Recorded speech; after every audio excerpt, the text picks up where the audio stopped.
PA, nakikita po natin ngayon ang first Sensei Mike Esplana Open Karate Do Memorial Cup. Andun po sa inyo ng Karate Sports Development Academy, ISTF. Nandito po tayo muli sa ating regular na pinupuntahan natin pag-karate tournament sa Robertson Suvaliches. Lapit lang sa ating home base dito sa Quezon City. At kasama natin ang lead organizer ng nasabing torneo, si Sensei Rudy Teposo. Magandang hapon and welcome to Sports Corner, PH. Hey, welcome po. Maraming salamat. First of all, advance congratulations. Although meron tayong mga nakikita natin mga medalists natin dito sa mismong competition na ito, one-day competition. At ito talaga mga promising na mga bata pagdating sa karate. So, ano yung naging assessment niyo so far? Although meron mga iba pa mga matches na nangyayari maya-maya lang konti na iba. So siyempre, first of all, we glad na, yun nga, thank you na may maraming participant na teams na support sa amin. So, salamat sa suporta nila. So, kung di rin man dahil sa kanila, di rin matutuloy ito. Ayun, sana, susunod taon ulit. Okay. Ilan ba yung mga nag-participate na mga young karatekas natin? At ano yung mga clubs na sumali natin? At saan ba silang galing? Of course, galing sa Quezon City and even in the nearby area, Sir Rudy. Meron tayong from Laguna and other Malabon, Mabotas, Kamanabag, Quezon City, Makati. Ayan.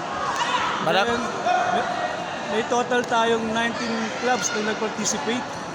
So, ang ating entries at least 440. Mukhang marami-rami yan in both kata and of course komite. Yes. Kaninang umaga nagsagawa tayo ng kata, pero na yung hapon na ito hanggang sa gabi, ongoing na po yung committee events. And this is actually something special ito dahil ito po ay paying tribute na rin to the late Sensei Mike Esplana. So, for the information of many, sino ba ito si Sensei Mike? Although, hindi na natin siya makakasama natin, nandun na siya sa taas. Binibigyan natin ng tribute itong isa sa mga finest karate instructors dito sa bansa natin.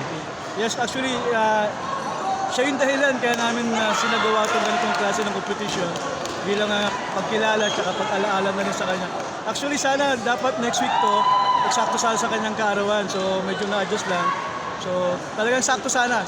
September 29, birthday ng aming Sensei Mike Esplana. Oo, at alam natin nung panahon ni Sensei Mike, ang daming mga estudyante na nagpaubog at of course lumaki sa kanya and of course nagbigay ng karangalan for the club. Tingin mo, sa lahat ng mga achievements na nagawa ni Sensei Mike, ano yung siguro pinaka-memorable para sa inyo na tumatak talaga sa inyong club and of course sa mga estudyante na nagpa-mentor o nagpaturo sa kanya noong panahon niya? Yes, siguro, unang-una, syempre, ang pinamana niya sa amin, so hindi lang sa larangan ng karate, unang-una, syempre, yung respeto at disiplina. So, yun din yung isa sa mga sinasagawa namin ngayon sa aming mga mag-aaral o estudyante. Same na rin, syempre, yung mga pangaral, yung mga talagang hindi namin malilimutan na siya ito yung tumayong pangalawang kasama pagdating sa larangan. And of course, pinagpatuloy mo na yung kanyang, sabihin natin, legacy na minana mo mula sa kanya.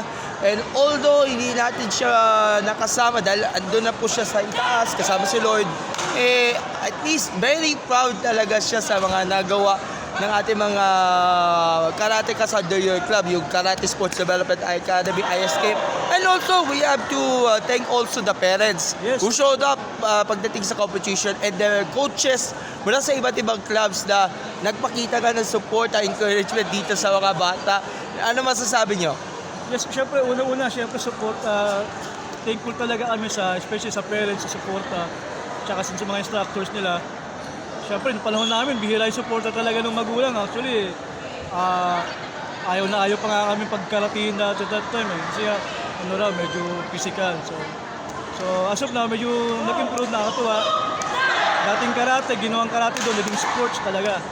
So, kaya ngayon, marami tayong kids na manlalaro. And of course, andyan din ang ating national team na namamayagpag sa pagdating sa karate. And ongoing, meron tayong Asian Senior Karate Championships And as the latest update, 2 bronze medals Yes. ang binigay sa ating bansa courtesy of our kata experts sina Lawrence Lopre at ang ating paborito natin Philippine-Japanese karateka nila si Sakura Alforte. And of course, there's also some karate fighters na sasalang in the next coming days sa pangunguna syempre ni Miss Jamie Lim.